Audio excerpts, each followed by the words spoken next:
আসসালামু আলাইকুম। ওয়ালাইকুম আসসালাম। কেমন আছেন? আলহামদুলিল্লাহ, আপনি কেমন আছেন? আলহামদুলিল্লাহ। ভাই বসেন। ভাই, আপনাকে যে প্রতিনিয়ত নামাজের দাওয়াত দিচ্ছি, আপনার কি ঠিক মতো নামাজ কালাম পড়া হচ্ছে? আসলে ভাই কর্মব্যস্ততার কারণে নামাজগুলো ওইভাবে পড়া হয় না, তারপরে চেষ্টা করি, পড়ার জন্য চেষ্টা করি। ভাই ভাই ভাই, সাপ।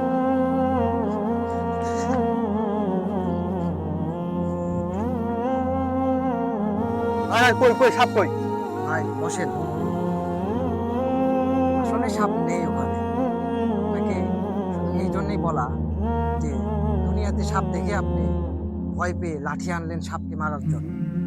তাহলে যখন আপনি কবরে যাবেন, যদি আপনার আযাব হয়, কবরে তো অনেক ধরনের আযাব রয়েছে, যদি আপনাকে সাপের আযাব দেওয়া হয়, তখন আপনি কি করবেন? ভাই ঠিকই তো বলছেন ভাই, কি করবো ভাই? ভাই শুনেন, জাহান্নাম থেকে আমাদের বাঁচতে হলে নামাজের বিকল্প নেই। তাই আমাদের প্রতিনিয়ত 5 ওয়াক্ত নামাজ পড়ার অভ্যাস করতে হবে।